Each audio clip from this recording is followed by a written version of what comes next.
state case turn federal? When I asked Steve Greenberg how did the state case that I beat in 2008 be brought back 13 years later, and not only that, how could it be a federal case all these years later? Steve Greenberg said to me that it shouldn't have been done because it's double jeopardy. But they're saying now that I bribed the alleged girl and her family to say it wasn't her on the tape, which is 1,000,000% not true. And as I said to Steve Greenberg, that even if that were true, that would mean that the mother, the father, the alleged girl, her uncles, and her grandmother took money to allow a grown man to have sex with her underage daughter, granddaughter, and niece. And Steve Greenberg said to me that I was exactly right, and what they're saying sounded ridiculous, especially 13 years later. And I asked, how would a jury or anyone else react to that if the parents, grandmother, and uncles got up on the stand and say they got paid to allow a grown man to have sex with their 15-year-old family member? And he said it would really look really bad for all of them, especially the parents.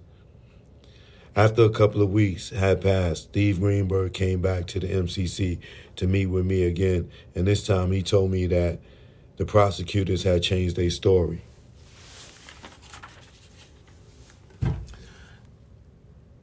That the prosecutors had changed their story as far as the alleged girl on the tape. Now the prosecutors are saying that instead of bribery, that I intimidated them.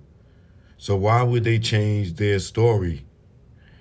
Because the prosecutor knows also how bad it would look if they had put the alleged girl and her uncle's grandmother, and especially her mother and father, on the stand in front of a jury in the world and say that they took money and basically pimped their daughter. How bad would they look? And how could it possibly backfire on them?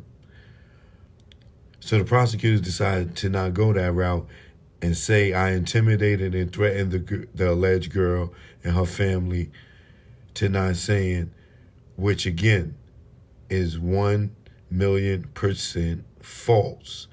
Because if I had intimidated and threatened the alleged girl and her family, then why did the alleged girl and her family, especially her mom and dad, continue being around me?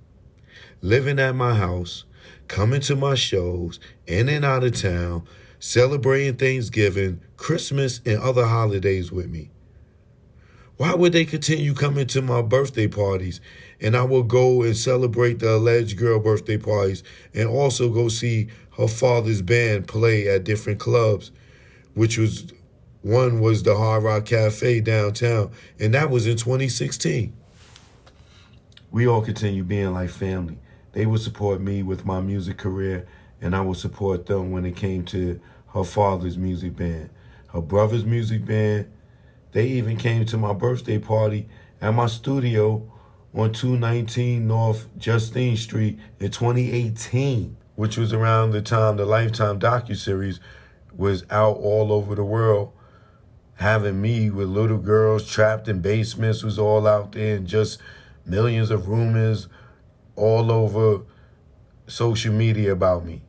And the alleged girl, her mom, and her dad, and her family knew about all of those rumors and were still coming around me. We were hanging out with each other at cigar bars and everywhere until I got arrested. There are even texts on my phone where the alleged girl asked me on the text to come to the studio that she was working in. And this was about a month before my arrest. So, how could I have intimidated the alleged girl, her mom, her dad, and her family back in 2008, and we remained like family all the way up to my arrest in 2018? And one more thing before I shut it down for tonight. Even if they change their minds again that I bribed the alleged girl and her family then why, after all these years, are they still living in the same house, in the same hood that they were staying in way before they ever met me to this day? When you threaten someone and intimidate them, you're basically saying you're going to hurt them or even kill them if they were to do or say something that you told them not to do or say. And that's what the prosecutors, in my case in Chicago, are saying I did to the alleged girl and her family. And that makes no sense at all, because there is all kinds of proof that me, the alleged girl, her mom and dad were really close and were like family all the way up until my arrest in 2018. And here's some more proof. Number one, the alleged girl and her family was still coming to my home in Olympic Fields during the 6 years I was going to court, and they would even spend the night all the time. Number two, the alleged girl's father played the guitar on my albums in the studio in Olympic Fields during the 6 years I was going to court, and even after I was acquitted. And the father credits for playing guitar on my albums, in which those albums have dates on which they came out.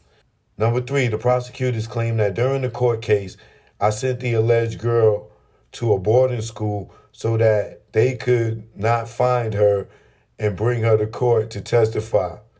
That is total bullshit. Because there is proof of not only her still coming to the house in the Olympic Fields with her mom and dad and still living there off and on, but the alleged girl was also worked at a daycare center just 3 blocks down from the house in the Olympic Fields. And she worked there for almost 3 years. And at the time she was working at the daycare center, I was either still going to court or had been found innocent and the court case was over. But my point is, I never hid the alleged girl, never had to hide her or anyone. And besides, if I had sent her to a boarding school, the prosecutors would have still been able to find her, because all they would have had to do is run her name or ask her mom or dad or grandmother or uncles. From the time that I was acquitted in 2008, I have done multiple tours. And on some of these shows I had out of town, there were flights and hotels booked for the alleged girl and her parents here and there while I would be out of town on those tours. And mostly every time I would come to Chicago while on tour, the alleged girl and her parents, and even a lot of her family members would call and ask for tickets to my show, and I would make sure that they had them. And most of the time after the show, they would go with me on my tour bus to the after party, whether it was at my studio, a club, or my home. And all of these things were happening during the 6 years of me going to court. And after me being acquitted, all the way up to me being arrested for the same case involving the same alleged girl in 2018.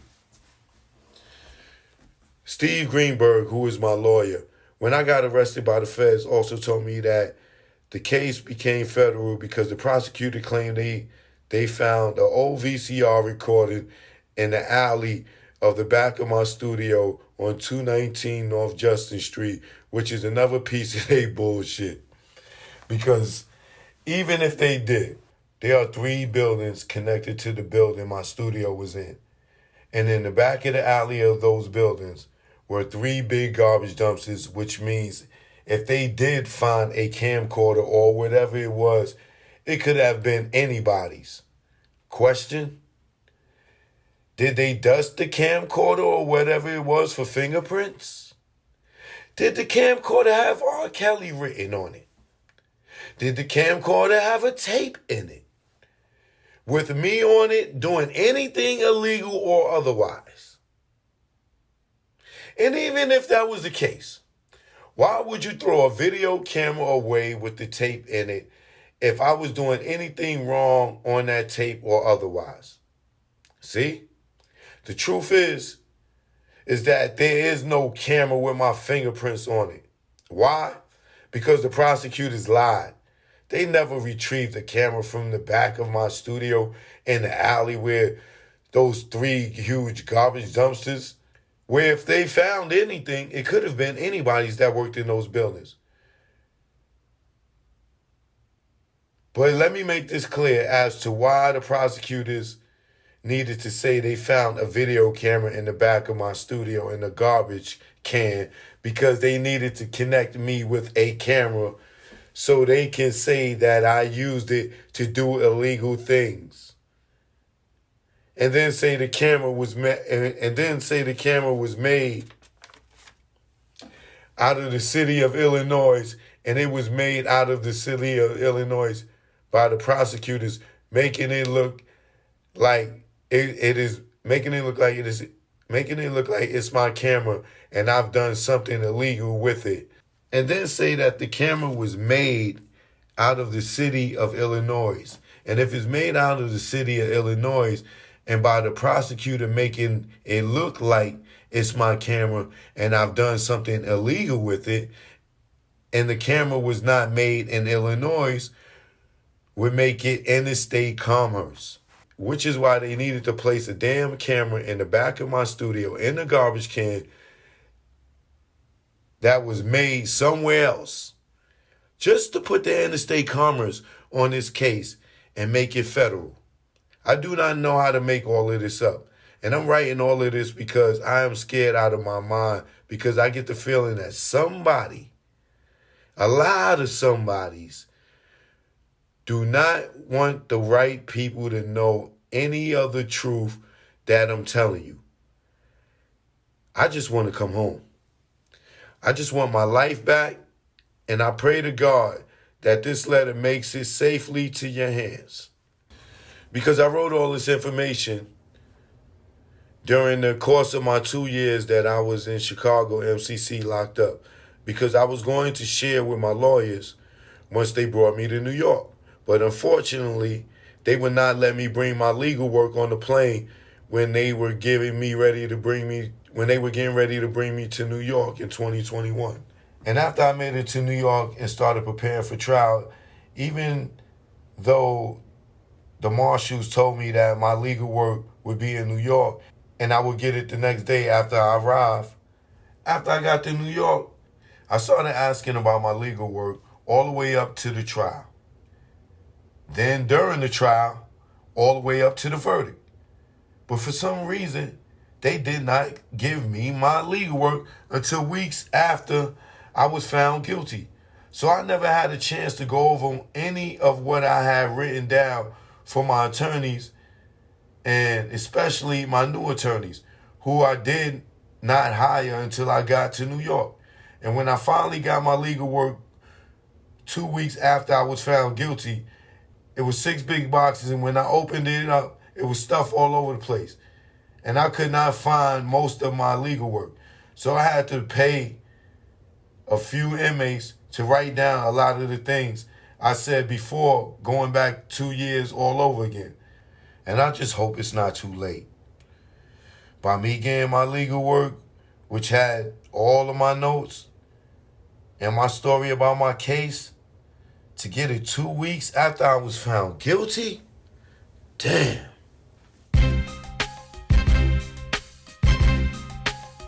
We here now. Damn, I wish I was pushing the act. Damn, I wish I was pushing the act. Damn, I wish I was pushing the act. I had no haps if I was pushing the act. Damn.